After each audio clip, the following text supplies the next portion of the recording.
Hello, friends, and welcome back to Stories About Entitled People.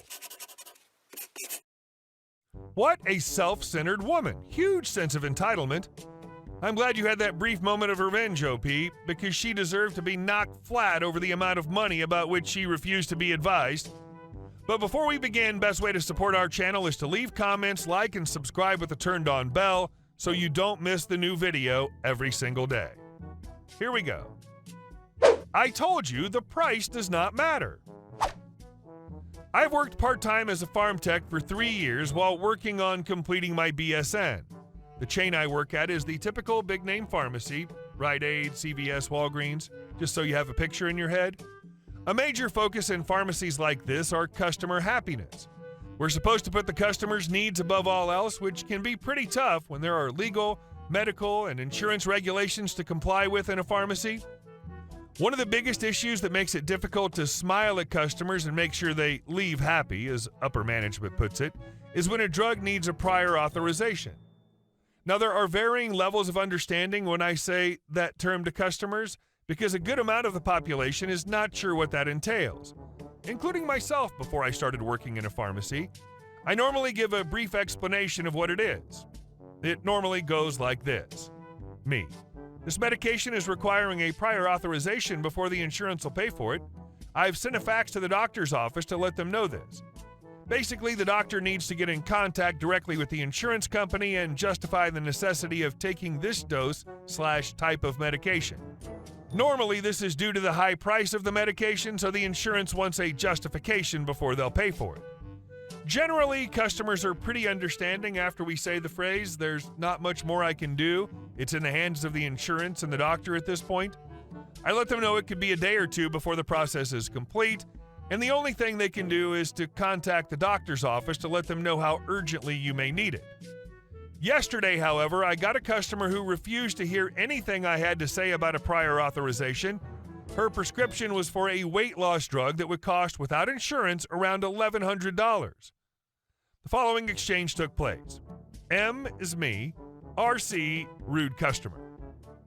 RC, just put it on my card. Please hurry, I left the car running. M, okay, types RC's name into computer. Unfortunately, Miss RC, that medication is requiring a prior authorization. Begins prior authorization speech. No, I do not have time for your cutesy explanation or for the effing doctor. I want that medication filled now.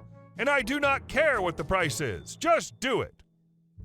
Now, in most situations, I would have swallowed my pride and told the customer the massive price and secretly laughed to myself when they walked away defeated.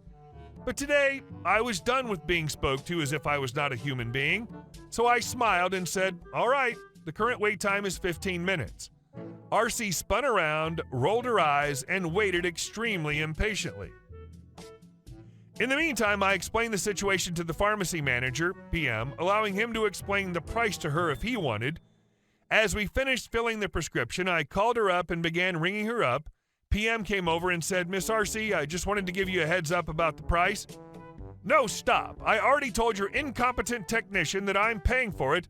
I am over this pharmacy. Just put it on my card on file. PM turned to me and said, you heard her. Charge it to her card on file. And that's just what I did. All $1,100 to the credit card she had saved to her profile. She snatched the bag out of my hands and I smiled and told her to have a great day as she stomped out. Later on that night, we got a call from RC. She screamed into the phone about the massive charge to her credit card bill from our pharmacy. The exact words out of her mouth were, I didn't know the price was going to be so high. PM calmly replied by telling her that both himself and his technician had tried to warn her of the price. PM then proceeded to tell her that once a medication has left the pharmacy, it's illegal for us to resell it. It was one of the best moments of working in a pharmacy so far. From our first story got what she deserved, and hopefully she took something away from it other than a bruised ego. And our second story. No, I'm a paramedic. I don't work here. Years ago, I was a paramedic and worked for a hospital in my city. My uniform was blue pants and a blue polo shirt with the name of the hospital, and it also says Emergency Medical Services underneath that. So I wear blue work pants with the extra pockets like cargo pants and have my stethoscope around my neck. I'm in the automotive section looking for light bulbs for my car. Me equals me, lady equals delusional lady, manager equals Walmart manager. I'm on my phone chatting and looking up which part I need when someone taps me on the shoulder kind of aggressively, which immediately pisses me off. I turn around. Lady, where are the regular light bulbs at? Me, blank stare because I was confused at first. Lady, I said, where are the regular light bulbs at? Yes, she started yelling at me, which pissed me, a 5'9", 235-pound muscular guy, off. I only mention this because I was a gym rat back then, and she was maybe 5 feet tall and 100 pounds on a good day. I pointed to my neck and my chest because, well, you treat me like an idiot, I reply in kind.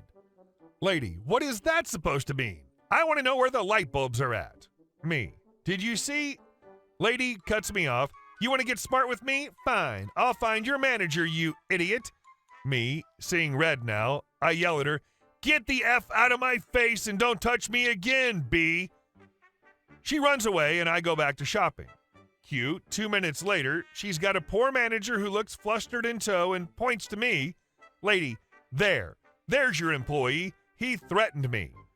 The manager looks at me and her incredulously and says, he's a paramedic. He doesn't work here. Lady, yes, he does. Look at the uniform. I'm calling the cops.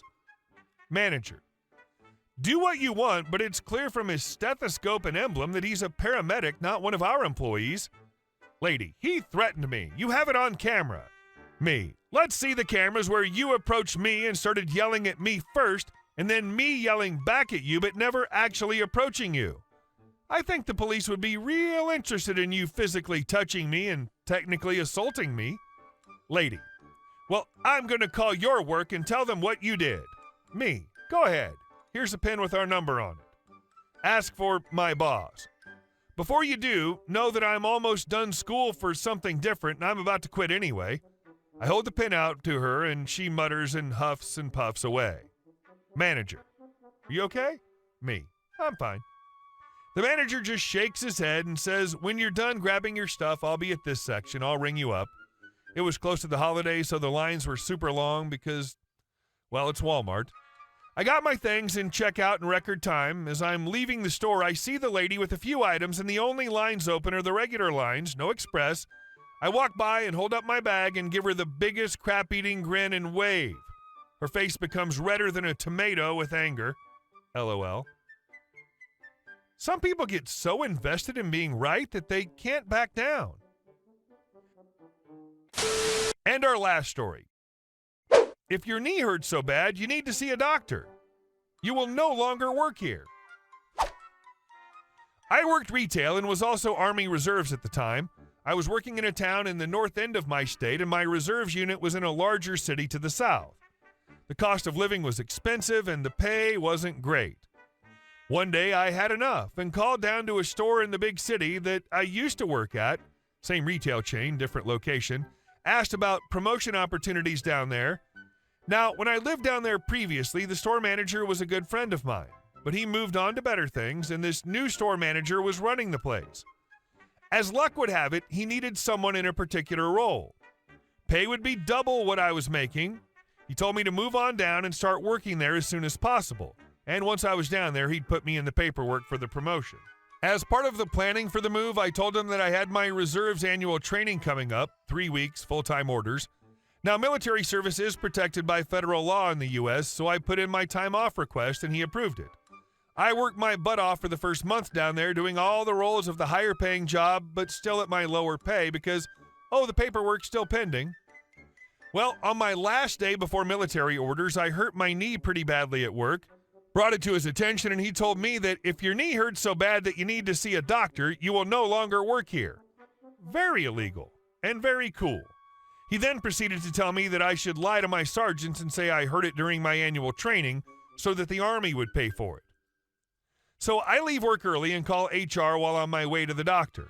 Mention his comments, have them note the workplace injury, etc., start my annual training, and explain to my sergeants that I had an injury at work and I am a bit limited in what I can do.